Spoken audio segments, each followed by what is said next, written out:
ganito rin ba kayo maglaba? Ayan, nakasalang dyan yung puti. At syempre, susunod na natin ang decolor. Syempre, sayang naman yung pinagsabunan ng puti. Ganito ang gagawin natin. Ayan, apak-apakan natin, banlawan natin. Tapos, pagkatapos ng banlaw, syempre, sasalang na natin, di ba?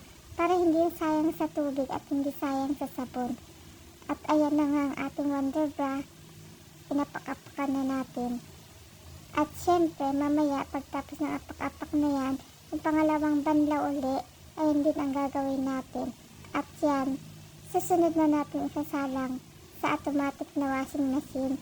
Kasi hindi naman talaga usually natatanggal ang dumi kung hindi mo siya manumanuhin ng bonggang-bongga, diba? Lalo na kapag ikaw talaga sa kusina, talaga yung dumi at amoy niya ay talagang sakop na sakop.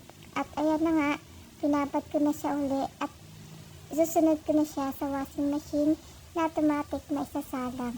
O diba, ngayon ang technique, kailangan natin magtipid sa sabon at syempre sa tubig na rin. Diba, alam niyo naman, pag automatic yun na ang tubig, buhos lang ng buhos ang ating washing machine. Syempre, kailangan din natin magtipid mga guys, diba? Ganun lang talaga, kailangan magtipid. Hanggat merong ititipid, magtitipid tayo guys. At ayan na nga, habang nakasalang na at naglalagay na ng downy at heto tayo. Ayan.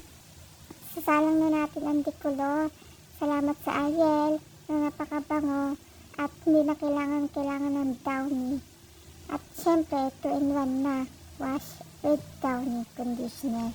O diba mga guys? Sana kung mabasyuman ako sa mga ganong paglalaba ko, isa lang naman ako na sa nagtitipid, kaya pagpasensyahan nyo na. Kung hindi naman, salamat, diba? Yan lang guys, ang technique na hindi dapat gayahin or gusto nyong gayahin pa sa inyong pagtitipid, diba? Maraming salamat, God bless, and Mama Chup